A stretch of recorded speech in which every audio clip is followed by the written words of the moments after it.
Good morning all of you. तो आज का जो टॉपिक है कोऑर्डिनेट ज्योमेट्री, जिसको हम क्या कहते हैं, निर्देशांक ज्यामिति। हमने बोर्ड पे लिखा है इसका डेफिनेशन।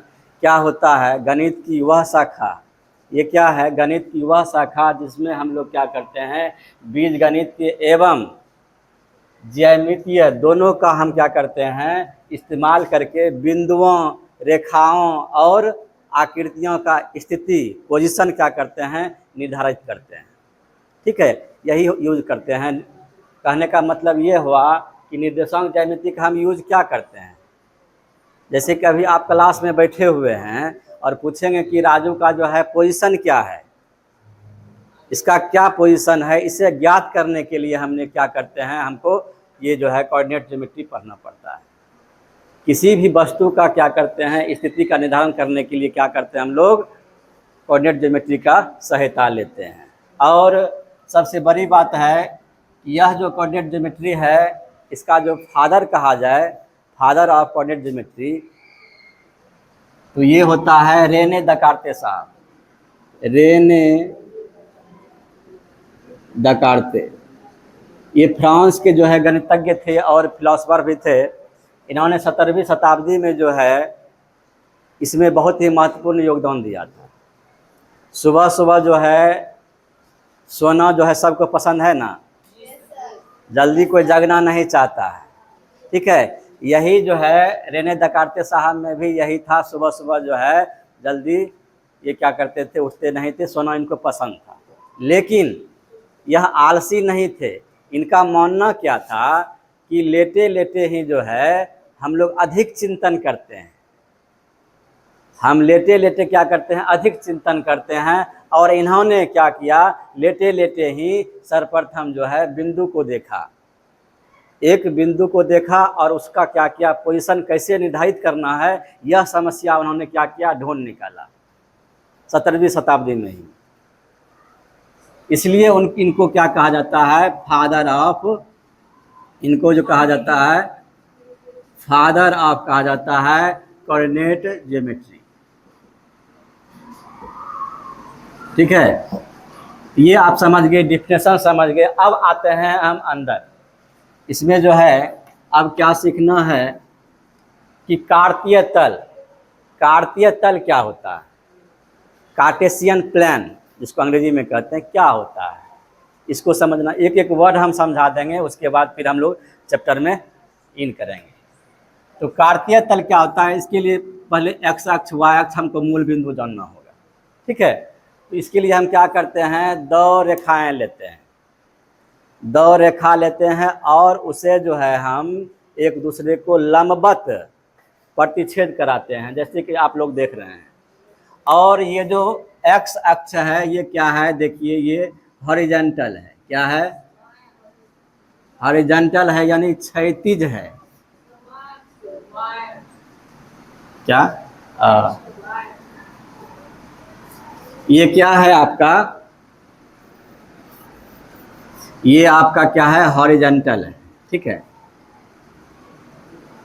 और इसको हम लोग क्या कहते हैं, क्षैतिज रेखा भी कहते हैं। ये जो क्षैतिज रेखा है एक्स अक्ष, इसको हम लोग क्या कहते हैं, एक्स अक्ष कहते हैं। और वाई अक्ष जो है, ये रेखा जो है, जो वर्टिकल आपको नज़र आ रहा है, वर्टिकल, ये वर्टिकल वाली लाइन जो है, इसको क्या कहते हैं हम लोग, वाई अक्ष कहते हैं। ठीक है, इसी को हिंदी में ऊर्ध्वाधर भी कहते हैं, उदग्र जो खड़ा रहता है। ये वर्टिकल हो गया, ये हॉरिजॉन्टल हो गया, ये वाई अक्ष हो गया। उसके बाद जो ये एक्स अक्ष और वाई अक्ष लंबवत रूप से जिस बिंदु पर प्रतिच्छेद करता है, उस बिंदु को हम लोग क्या कहते हैं, मूल बिंदु कहते हैं। क्या कहते हैं, मूल बिंदु, यानी क्या कहते हैं, ओरिजिन कहते हैं। यहाँ तक कोई दिक्कत है? अब जो है मूल बिंदु, यहाँ पे क्या आ गया, ये मूल बिंदु हो गई, ये मूल बिंदु हो गई। और इसी को हम अंग्रेजी में ओरिजिन कहते हैं। और इसका निर्देशांक जो होता है 0 0 होता है। ठीक है, और ये जो बोर्ड आप देख रहे हैं, जैसे कि इसका जो ये तल पूरा देख रहे हैं, ये तल जो है एक्स अक्ष का, ये पूरा प्लान, ये ऐसे कह सकते हैं कि ये पूरा बोर्ड क्या है, एक तल है। इसी को हम लोग क्या करते हैं, कार्तीय तल कहते हैं। इसको क्या बोलेंगे हम? ये जो पूरा प्लेन है इसको क्या बोलेंगे हम? कार्तीय तल कहते हैं। एक होता है कार्तीय पद्धति। तो किसी बिंदु का स्थिति निर्धारण करने के लिए क्या किया? एक पद्धति को लाया गया। किसी बिंदु का जो है स्थान कैसे निर्धारण किया जाए, इसके लिए क्या किया गया?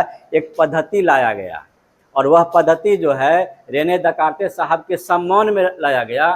रेने दकार्ते साहब के सम्मान में रखा गया। उसको कहा गया क्या? कार्तीय पद्धति। किसी वस्तु की स्थिति निर्धारण करने के लिए एक पद्धति लाया गया, जिसे हम क्या कहते हैं? कार्तीय पद्धति कहते हैं, कार्टेशियन सिस्टम कहते हैं। इतना समझ गए आप? कार्तीय पद्धति भी समझ गए।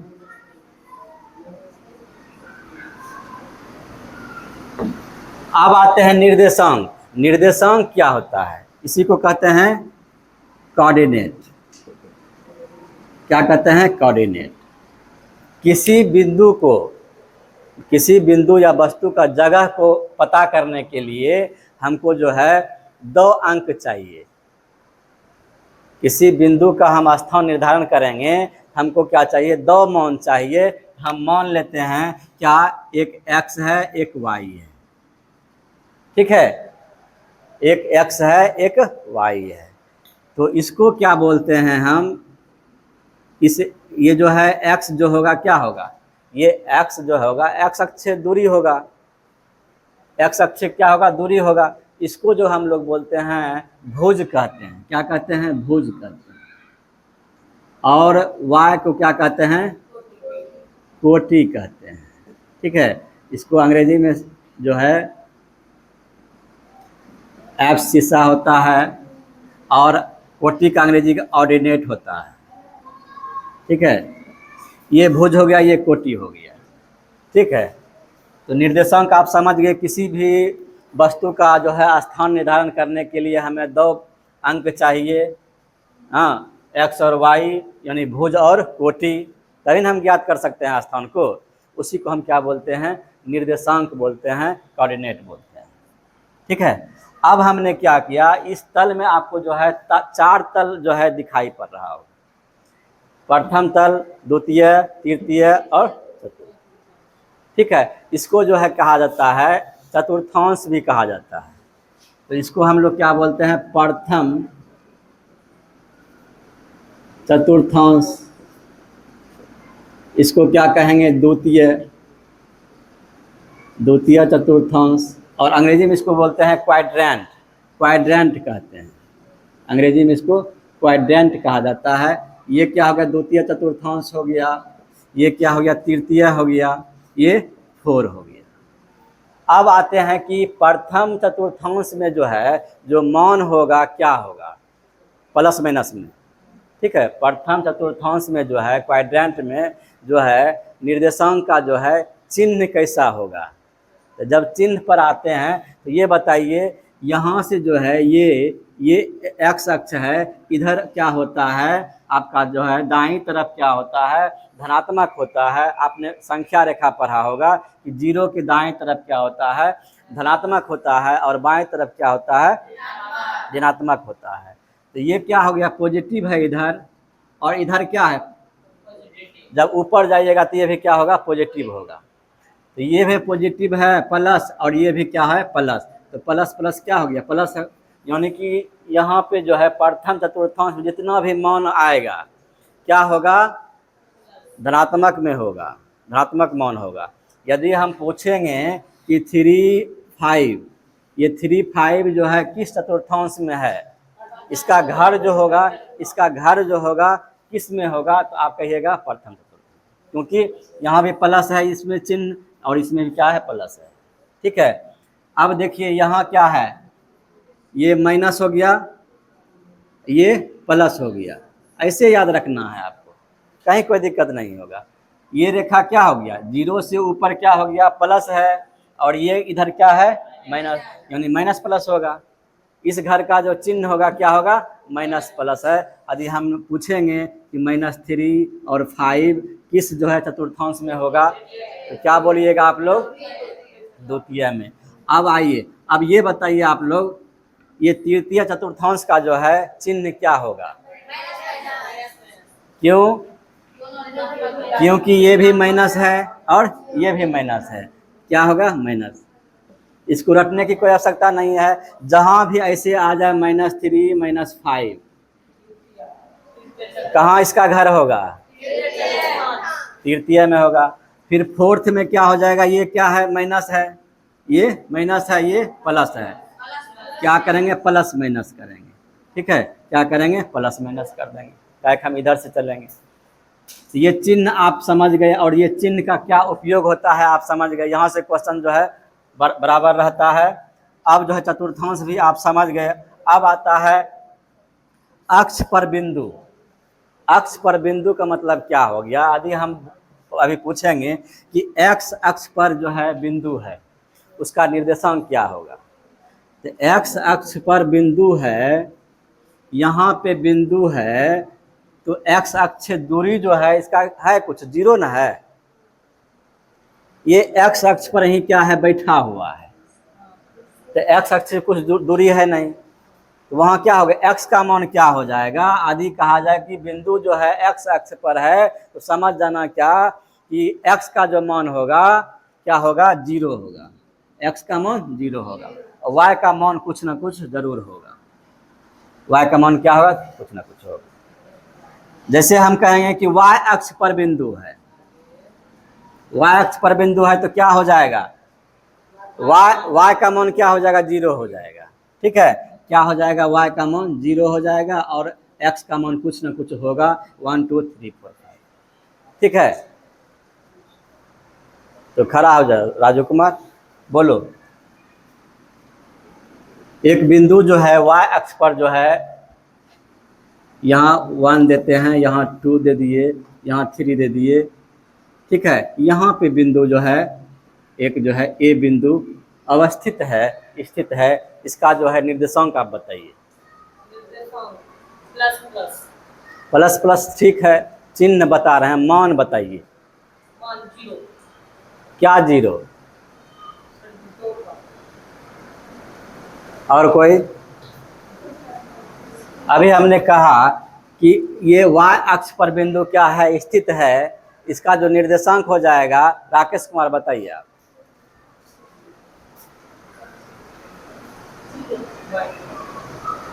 निर्देशांक कभी जब भी बोलो 2 होता है ना, सिर्फ 0 बोलने से क्या होता है? क्या होगा? अलका, अलका खड़ी हो जा, बोलो बेटा। 0, इसने कहा 0, और क्या बोले? वाई कैसे बोलेंगे? ये 0, यहाँ हमने मान लिख दिया है बेटा, यहाँ मान रख दिया। यहाँ जो है ये यहाँ पे क्या है? वाई अक्ष पर है। वाई अक्ष पर है, तो वाई का मान क्या होगा? 0 होगा। वाई का मान क्या होगा? 0 होगा। एक्स से अक्ष से कितना दूरी है? 2, तो 0 2 होगा ना। क्या बोलना था आप लोगों को? 0 2। ठीक है, यदि हम बोलेंगे ये 1 हो गया, -1, ये -2, ये -3, और बोलें यहाँ पे आपका जो है एक बिंदु जो है स्थित है बी, इसका निर्देशांक बताइए क्या होगा? तो क्या बताइएगा? क्या होगा? -3। हमेशा जो है आगे जो है पहले x आता है, तब ना y आएगा। ठीक है, तो ये क्या हो गया? -3 और 0। नहीं नहीं नहीं, गलत हो गया। ये जो है ये क्या हो गया? x अक्ष पर है, तो क्या हो जाएगा? ये जो है 0 हो जाएगा। ये क्या हो जाएगा? 0 हो जाएगा, और y का मान क्या होगा? -3 हो जाएगा। ठीक है, ये आपका क्या हो गया? कोऑर्डिनेट ज्योमेट्री हो गया। यही जो है आपका बेसिक था। ठीक है, इतना बिंदु आप लोगों ने समझ गए ना। तो क्या क्या मैंने पढ़ाया, बैठ जा, कि कोऑर्डिनेट ज्योमेट्री क्या होता है, उसका डिफिनेशन आपने जाना। इनका जो फादर ऑफ जो है कोऑर्डिनेट ज्योमेट्री कौन होते हैं, और उनके सम्मान में कार्तीय पद्धति लाया गया। उसके बाद आपने समझा कि कार्तीय तल क्या होता है, एक्स अक्ष क्या होता है, वाई अक्ष क्या होता है, मूल बिंदु क्या होता है। फिर आपने समझा निर्देशांक क्या होता है। फिर आप जो है चतुर्थांश के बारे में समझा। फिर जो है लास्ट में जो है अक्ष पर बिंदु के बारे में आपने समझा। ये आपका जो है क्लास 9 का बेसिक कॉन्सेप्ट होता है कोऑर्डिनेट ज्योमेट्री का। इतना यदि आप समझ गए, अब आप जो है चैप्टर आराम से बनाइएगा, कहीं कोई दिक्कत नहीं होगा। ठीक है, ठीक है, बहुत बहुत